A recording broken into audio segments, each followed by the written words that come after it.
आमी जे तुम्हार शुधु जे तुम्हार। देखो ये 2 लाइन का गाना मैंने गाया और आपको एक फिल्म की याद आ गई। ये होती है ब्रांड वैल्यू। इंस्टीट्यूट में कभी न की गई रिसर्च ये बताती है कि जब भी कोई आमी जे तुम्हार शुधु जे तुम्हार गाना गाता है तो 20% लोगों को अक्षय कुमार वाली भूल भुलैया याद आती है, 20% लोगों को कार्तिक आर्यन वाली भूल भुलैया याद आती है और बाकी के बचे 60% लोगों की पैंट ढीली हो जाती है। वो हनुमान चालीसा का पाठ करने लगते हैं, भूत पिशाच निकट नहीं आवे, महावीर जब नाम सुनावे। लेकिन देखो, आप चाहे पुरानी वाली भूल भुलैया के फैन हो या नई वाली, इसमें तो कोई शक नहीं है कि भूल भुलैया बॉलीवुड की थ्रिलर फिल्मों की लिस्ट में एक कल्ट क्लासिक है और मुझे तो दोनों ही पार्ट पसंद है। पहली वाली साइकोलॉजिकल थ्रिलर थी और दूसरी वाली हॉरर कॉमेडी। अब इस फिल्म का तीसरा पार्ट भी आ रहा है और सच बताऊं तो T20 वर्ल्ड कप के बाद मैं इसी तीसरे पार्ट का इंतजार कर रहा हूं। फिल्म की शूटिंग जोर शोर से चल रही है। इसमें भी लीड एक्टर कार्तिक आर्यन ही है और कोई कितना भी कहे लेकिन कार्तिक आर्यन का काम पार्ट 2 में बढ़िया था। जब कोई लेजेंडरी एक्टर एक बेहतरीन किरदार अदा कर जाता है, जैसे अक्षय कुमार ने रू बाबा का किया था, तो उस किरदार को दोबारा पर्दे पर उतारना चैलेंजिंग काम होता है। कार्तिक ने एक काम बखूबी किया और इसी वजह से भूल भुलैया पार्ट 3 का बज़ काफी हाई है। लेकिन इसके बावजूद कार्तिक आर्यन को पार्ट 3 के लिए ट्रोल किया जा रहा है। क्यों? देखिए, इसका सिंपल जवाब है, ये सोशल मीडिया है। सड़क की तरह यहां भी सावधानी हटी दुर्घटना घटी वाला हिसाब हो जाता है, क्योंकि सोशल मीडिया पर कबूतर भी एक पंख से उड़ता है और दूसरे पंख से अपना पिछवाड़ा बचाता है। समझ रहे हो आप?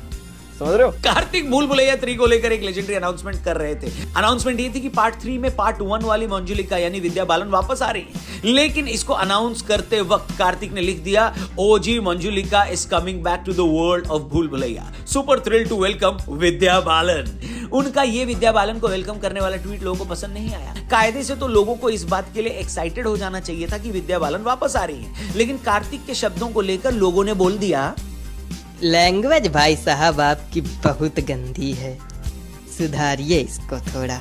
कई लोगों ने कार्तिक को बड़े हक से डांट लगाते हुए बोला कि वो तुम्हारी फिल्म में नहीं आई है, तुम उसकी फिल्म में घुसे हो। एक यूजर ने मर्यादित भाषा में ये लिखा कि कार्तिक भाई आप अमेजिंग हैं, लेकिन आप उनको वेलकम बैक मत कीजिए, ये उन्हीं की फ्रेंचाइजी है। लेकिन ज्यादातर का यही कहना था, ये सब क्या देखना पड़ रहा है। एक और यूजर ने लिखा कि ये तो वही बात हो गई कि मेहमान एक दिन के लिए मेरे घर आ जाए और फिर जब अगले दिन मैं अपने ऑफिस से घर लौटूं तो मुझे मेहमान ही मेरे घर वेलकम करने लगे। हमें तुम्हारे लक्षण बिल्कुल ठीक नहीं लग रहा है, तुमसे ना हो पाएगा। एक और यूजर ने तो यहाँ तक लिख दिया कि आप भी चले जाओ और अक्षय कुमार को वापस ले आओ। ये बड़ी अच्छी बात कही आप।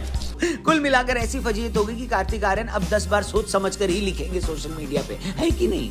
बात तो सही है। लेकिन देखो, जो खबर वो शेयर कर रहे थे वो तो एक्साइटिंग ही थी। मुझे तो बहुत इंतजार है, ओरिजिनली मंजुलिका विद्या बालन वापस आ रही है, लेकिन दिक्कत ये है कि मुझे तब्बू भी बहुत पसंद आई थी। उम्मीद करता हूँ पार्ट 3 में इन दोनों का किसी तरह क्रॉस ओवर होगा। आपको कौन सी वाली मंजुलिका ज्यादा पसंद है, तब्बू या विद्या बालन? या चलो इस बात का फैसला ही कर लेते हैं कि रू बाबा के तौर पर आपको कौन ज्यादा बेहतर लगा, अक्षय कुमार या कार्तिक आर्यन? कॉमेंट करके बताना। और इस पोल में कौन जीता